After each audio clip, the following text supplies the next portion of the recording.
Hi guys, welcome back to Manifest with Armine. This is Armine and I'm a law of attraction consultant.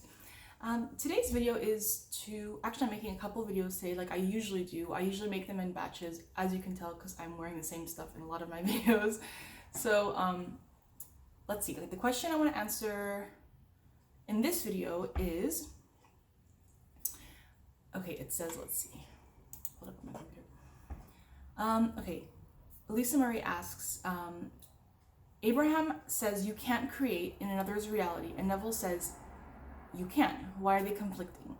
This was a really good question, and I was pretty excited to make a video about it because there are things that we hear from different teachers or even from the same teachers that seem to be kind of the complete opposite. And Bashar goes a little into this. He says how it's a paradox. So it's not that they may seem to be opposites or like catch-22s, but when you feel your way through them, they're actually not. So this is how I'm going to go into this. First, I'm going to go into what Neville says. Of course, not everything Neville says about it, because he says a bit about it. I'll just point out a couple of things. So Neville says that you can imagine something for someone else, and that pretty much opens the pathway for it. And that is exactly how I would like for you to see it, because it's not so much that we're not seeing at all for this person, and then all of a sudden we're going to decide I'm going to see this thing that they want for them, or see them as already having this thing they want. What you're actually doing is similar to what Abraham would do with the vibrational scale, but this is about the poles. So let's say you have a friend who, Neville always uses this example, and that's fine, I'll just use it now as a very generic example. Let's say your friend wants, you know what, I'm gonna go with relationship, because a lot of you are interested in the relationship topic. So let's say your friend, not you, your friend is wanting a relationship, and they have not had a relationship or a good relationship or the right relationship for quite a while now that they've been wanting, and you're very aware of this. So it's not as though you haven't been seeing anything for this person, because the truth is that through observing, you are seeing this person, this friend, as someone who does not have what they want, because that's what we've been seeing, and that's okay. That's what we are processing as humans, we're experiencing evidence of something, and that's what we're just seeing it as. So in our mind, it's already with ease programmed that, Joanne doesn't have a soulmate partner yet. Joanne doesn't, even if you feel like you're being optimistic about it, like she'll have him one day, she'll find him one day, I'm sure she will. You're still seeing her in any given moment. Even if you're not consciously thinking of it, you know that this is one of your friends who doesn't have her partner yet. So,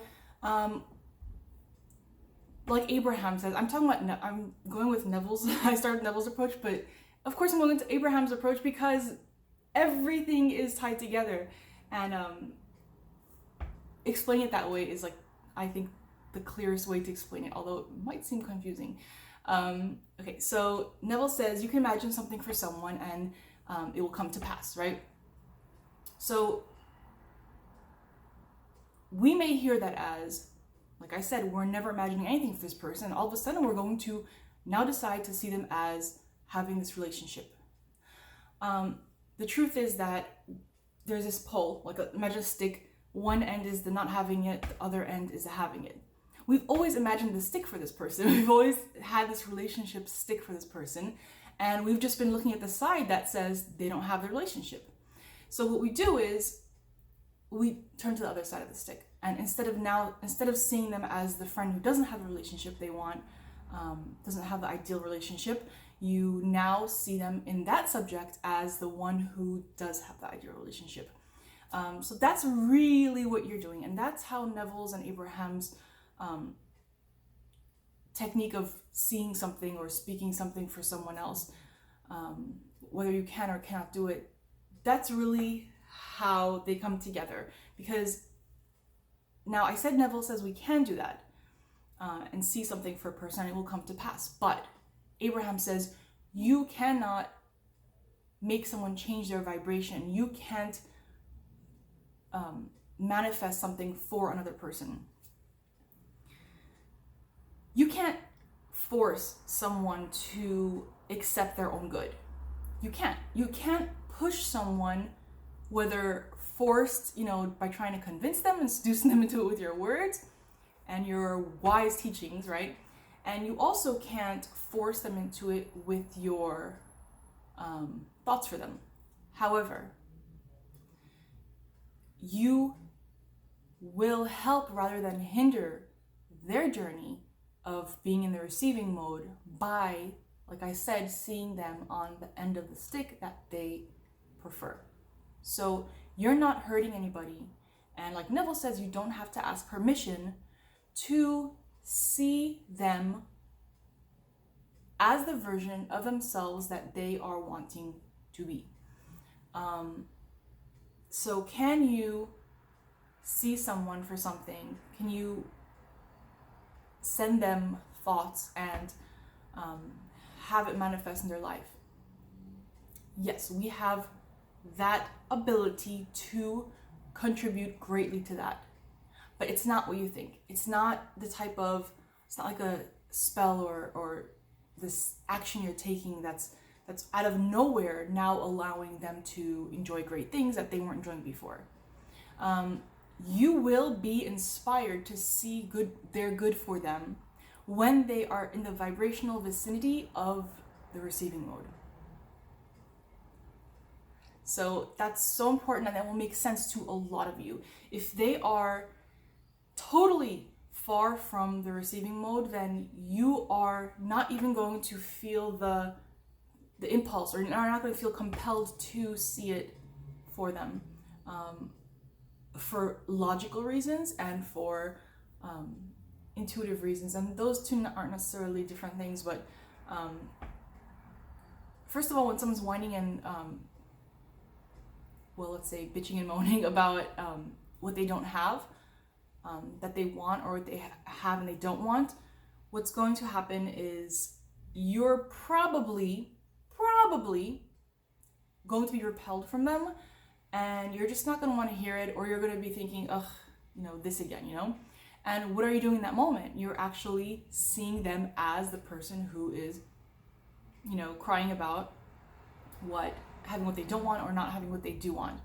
And you're probably not going to see them as whole. You can though.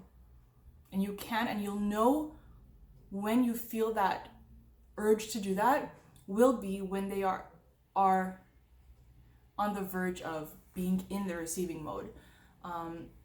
Don't judge only by what they're saying, because sometimes that person will be saying, I don't have this, I don't have this, I don't have this, but maybe they're compelled to talk like that about certain things while they're around you, because that's just what you're used to seeing them as. And again, see, so you do influence, your energy will influence what people are compelled to do. I'm generally, optimistic, that's how I've sort of trained myself to be, but I've been like that since I was very young, I think. And although obviously we have our phases in life and in our moments, but there are some people who I have been around, people who I actually really like, and people who are themselves positive. But there are some people who I started friendship with when I was in my not high-flying place, and for some reason when I'm around them, I associate that with just being my whining and typical saying cliche things that we as deliberate creators don't typically want to be saying. Therefore, I will spend less time around them. So it's not. People will have an expectation of what you're going to behave like around them, what energy you're giving out around them, and if you're whining and crying around somebody, then if you're the friend who wants something you don't have, then that person that you're spending time with who's used to seeing you that way is probably not going to see your good for you. Unless you're whining and crying around them just because this is what you tend to do around them, because this is just a habit. But then most of the time, maybe you are, feeling the presence of what you have. So looks can be deceiving. And I know words are powerful things, but words are actually spoken thought, right? So it is possible that someone you always experience as not having, seeing them as not having what they want, they actually are having what they want in other moments. So if they are exuding not having what they want, and you feel the impulse to see their good for them and see them as already having what they want, that means that they are vibrationally in the vicinity of receiving what they want, even if in that moment they're expressing a complaint to you. This was long, and I know I babble, and I'm okay with that if you are, and even if you're not. But this goes to just give one example of how Neville says you can definitely see something good for someone, and that will manifest. Because if they weren't in the vicinity, vibrational zone nearby of the receiving mode about it overall, then you would not even have had the thought and the inspiration to think, you know what, I really want to see them in their having of what they want, and I'm going to apply this vision. So and the reason Abraham says you cannot do that is because we have this idea that I don't think Abraham wants us to see it as, oh, we could just take anybody in any moment, wherever they are and wherever we are, and see good for them, and it'll automatically align. No, they need to be in somewhat alignment with what they want, and you need to be in alignment with seeing them as having that. And it's something you play around with. Vibration is simple in what our role is, but it's something you play around with. It's not something you just apply like a solid block, like this is what we do. Right? You feel around through it, you feel through it, and you experiment, you play around with it. And again, like Bashar says, be malleable. Be malleable for what you want yourself and for what others want for themselves, that you want for them too. Neville says, never ask for permission for seeing someone's good for them. And he says, if you ask for permission, it's why? Just because you want to, when it works out, you want to show that, you want brownie points pretty much. You want to say, haha, see what I did for you, and you want credit for it. Even if we don't like to admit it. And there's something wrong necessarily with that, but do it quietly.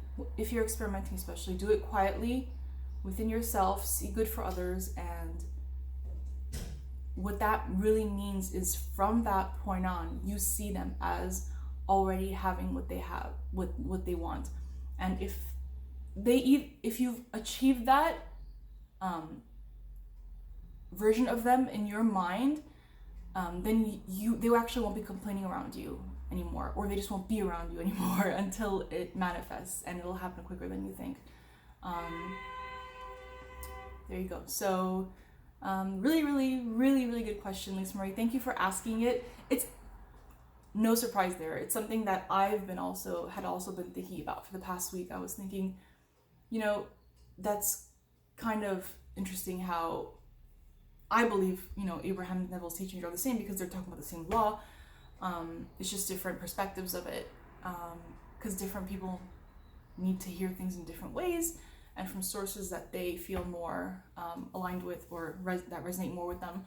And I know that there's always an answer, because they're talking of the same law. They're speaking of the same law. A lot of times the person who's asking the question to Abraham will determine where they are vibrationally while they're asking Abraham the question, will determine the way Abraham answers that. And I love that. I've been to just one Abraham seminar, because it's just so nearby to where I live, that I did go, and it was great.